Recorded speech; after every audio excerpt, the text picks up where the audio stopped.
Cock-a-doodle-doo, folks. I'm Donald Trump. Recently, President Trump griped about Europe's distaste for buying American chicken. Are you sure that the UK will take American chlorinated chicken? That deal has not been done yet. We're changing all of that. And his comments touched a nerve for a lot of people. Come on, get the dancers back.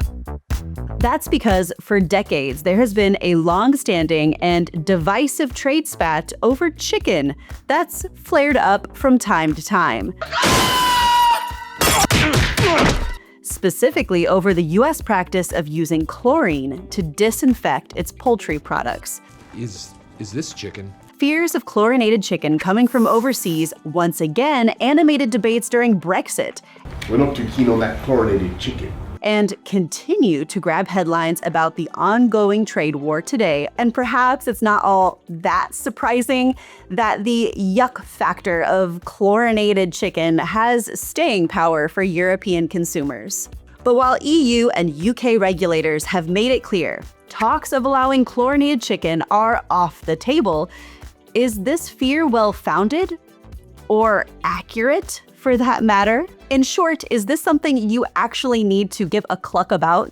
Why don't you have a bite and stop judging it? Yeah, okay, that was bad. Let's go ahead and get started.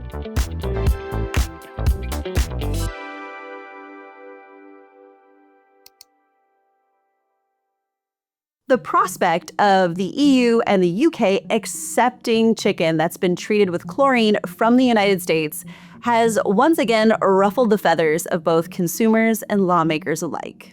Many Europeans have expressed significant concerns about lowering standards on imported meat as part of any kind of trade deal negotiation with the Trump administration. So what is chlorinated chicken exactly? Well, to tell this story, we need to go back to the 1800s. Specifically to the 1820s, when chlorine started being used to prevent the decomposition of animal intestines in order to create violin strings.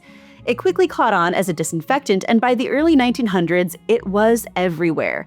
In breweries to eliminate wild yeasts, in the shellfish industry to wash clams, and in the US military to control black mold growing on potatoes.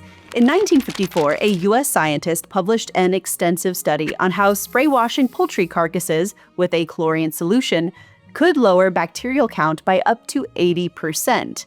In 1975, the country's Animal Plant Health Inspection Service, an agency of the U.S. Department of Agriculture, started issuing licenses for experimental use of chlorinated sprays at commercial chicken processors. Fast forward to today, and in the chicken industry, the use of chlorinated sprays are more commonly referred to as pathogen reduction treatments, or PRTs, to mitigate pathogens like Salmonella, E. coli, and Campylobacter.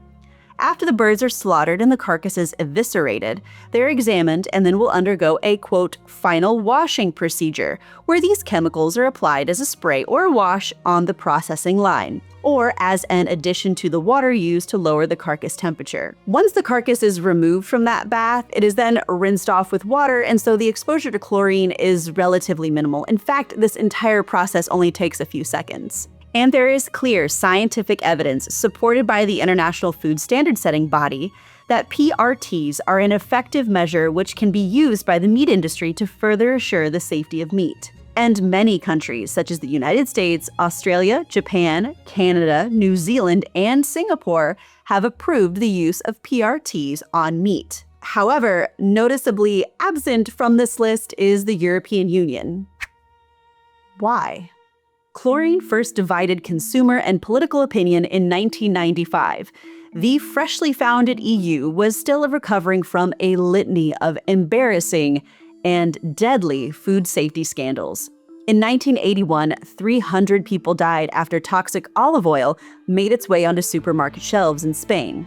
In 1988, UK Health Minister Edwina Curie sparked outrage when she claimed that nearly all British eggs contained Salmonella, causing a dramatic drop in sales. And later that year came the slaughter of 4.4 million British cattle due to the infamous mad cow disease, which would go on to claim the lives of 156 people. Each time that these events happened, the economic cooperative zone that we know today as the EU faced criticism for its perceived failure to regulate the pesticides, foodborne pathogens, or manufacturing chemicals that were provoking crisis after crisis. So this time, they were resolved to try to do something different and take a more proactive approach when it came to food safety standards. Up until that point, legislation had varied between member states, but in 1995, the EU introduced a new law that placed direct responsibility on all food and drink producers to implement the principle of HACCP, which stands for Hazard Analysis Critical Control Points. Developed in the US to help NASA astronauts avoid food poisoning in space, the HACCP required meticulous biological and chemical controls at each stage of production. For the EU agricultural industry, the adoption of the policy pushed up standards across the board, from staff hygiene to the temperature of cattle sheds to how many broiler chickens could be packed into a barn. In short, they wanted to prevent outbreaks from happening rather than curing them once they presented themselves. And so the use of chlorine rinses of chickens was simply seen as incompatible with the new food philosophy that the EU had come to adopt. Using a chemical rinse was seen as a dangerous shortcut or a cop-out from holistically adopting better farming practices. As such, with the stroke of a pen, the EU officially banned chlorine-washed chicken in 1997 and banished huge volumes of US poultry imports from European dinner plates. But while this move was broadly celebrated by consumers here in the European Union and the United Kingdom, chicken producers abroad quickly called foul. Not the least, as it had also suspiciously coincided with increasing pressure from European farmers to boost the competitiveness of their livestock via tariff incentives and compensatory payments. The anti-chlorine edict was then, and really still is largely considered today in the United States, just another example of European protectionism. Before 1997, the US had exported around $58 million worth of poultry to 15 EU countries. But by 2011, that had fallen down to 13 million, the vast bulk of which only passing through Europe on its way to another market. It's estimated that given the growth of demand for chicken over the years since, American poultry farmers now lose out on around 200 to 300 million US dollars of potential exports to the European Union each year. So naturally, I had to ask, is the use of chlorine washes on chicken safe for consumers? Well, interestingly, yeah, probably. But I imagine that's not the answer you wanted to hear from me, so let me explain. For starters, while images of dunking a rotisserie chicken in a jug of chlorine would certainly give anyone nightmares, save the neck for me, Clark. The reality is that the vast majority of chicken processed in the United States actually doesn't use it anymore, and they really haven't for quite some time. According to the National Chicken Council, less than 5% of poultry processing facilities still use chlorine rinses and sprays. Nowadays, the industry mostly uses organic acids to reduce cross-contamination. But even if they did still use chlorine, there actually still is robust consensus between EU and US food safety regulators that the use of antimicrobial washes on chicken is still safe. European authorities have analyzed the use of chemical washes and found they don't pose a risk to human health at the concentrations used in poultry processing. Of the small number of producers who do use chlorine, they will use about a cap full of chlorine per gallon, or 50 parts per million in a water tank that chills the chicken carcasses.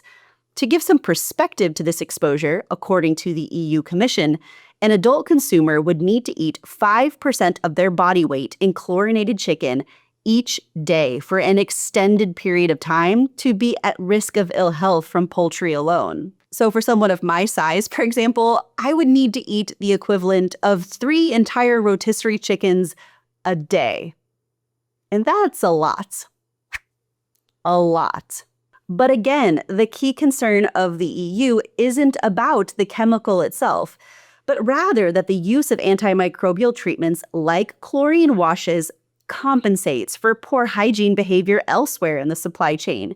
So what this means in practice is that the control of foodborne illnesses actually happen in the live bird and not in the processed meat. That's because microbes, like Salmonella for example, typically infect the poultry while it is still alive. And if the bird itself is infected, then you can see horizontal transmission between the chicken and the egg it produces, and subsequently, the rest of the flock. So for example, the grandparent stock, the breeder stock that makes the egg of the chicken that we eventually eat, all of those flocks of chicken are tested regularly for Salmonella.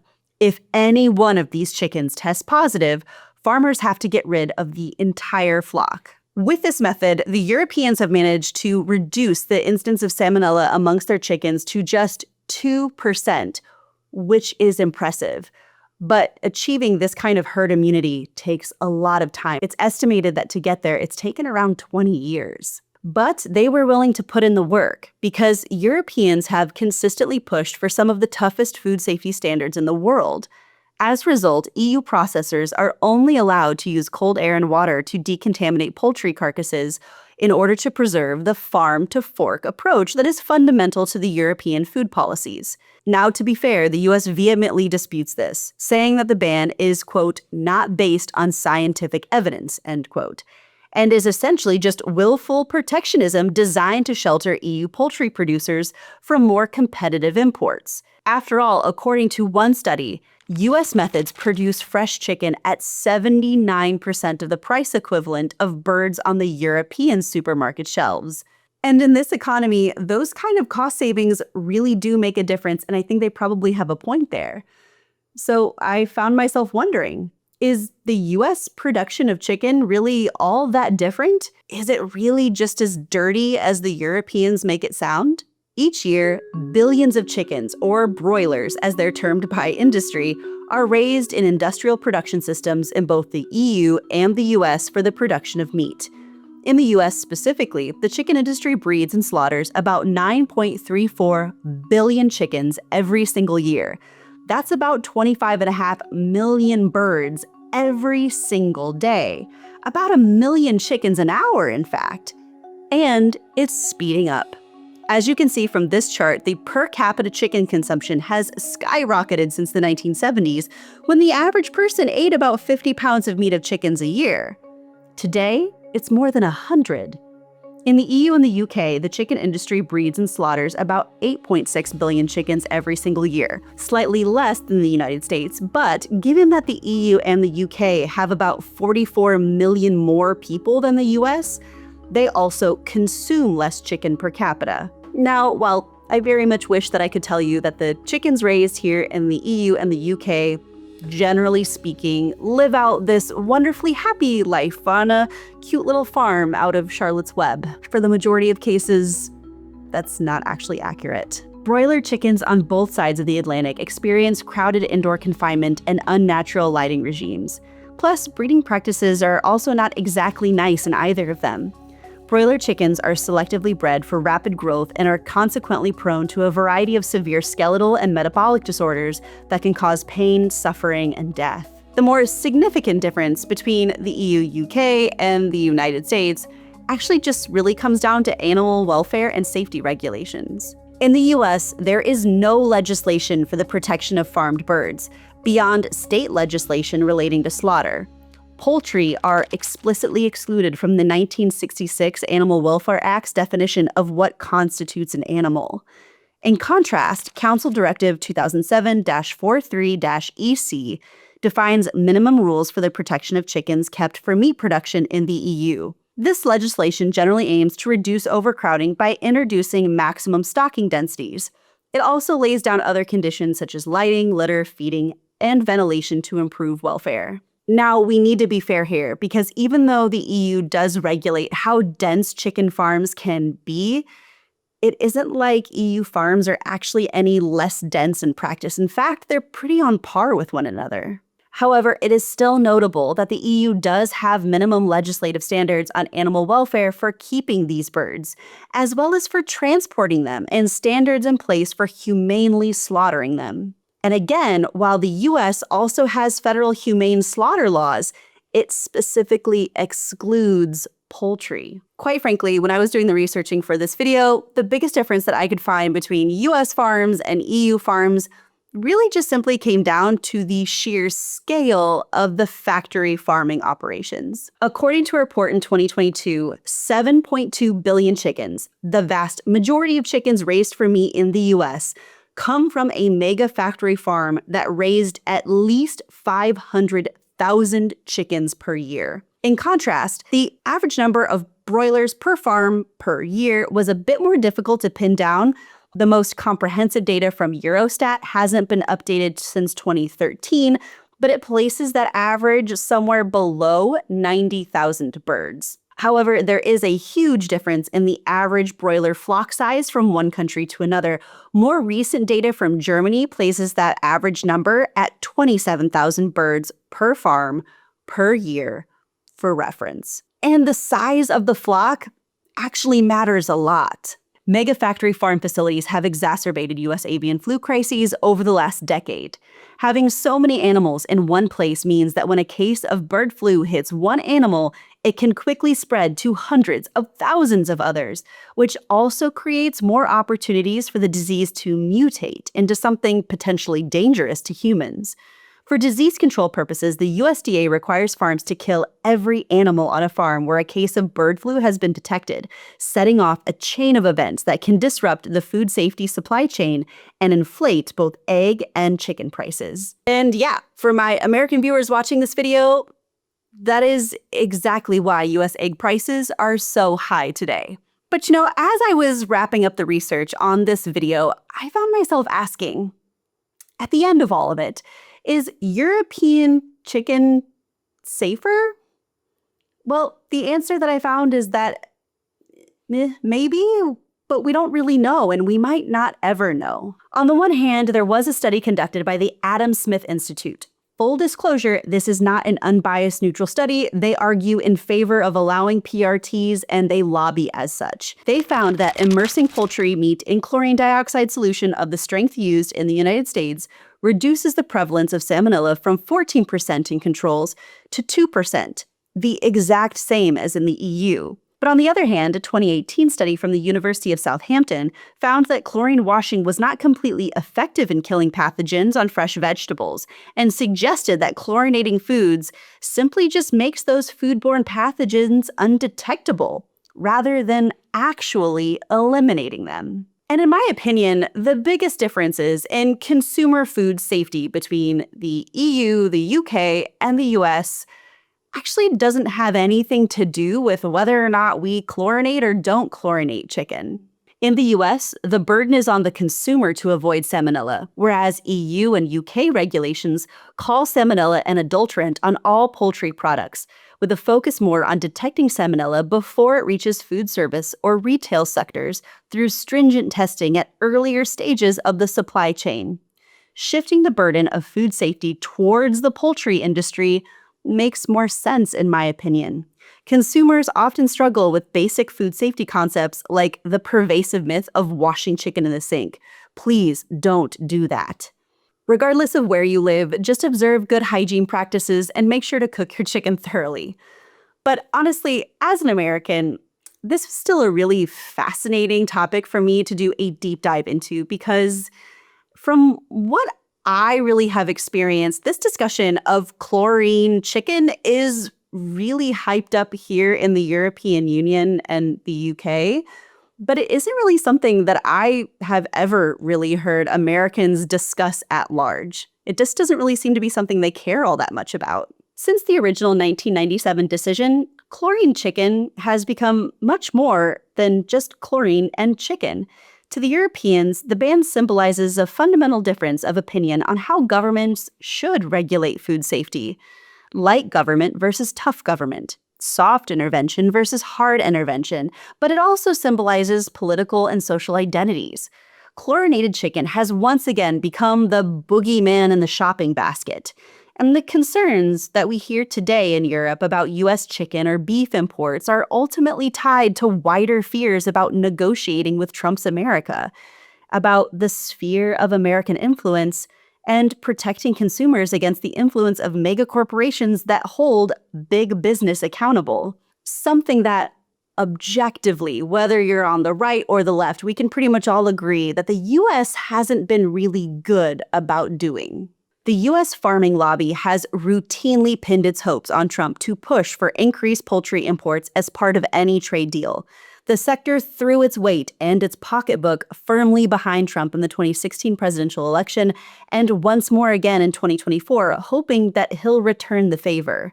In 2024, donations to the Republican campaign from the egg and poultry sector were $4.5 million US, compared to just $224,000 to Democrats.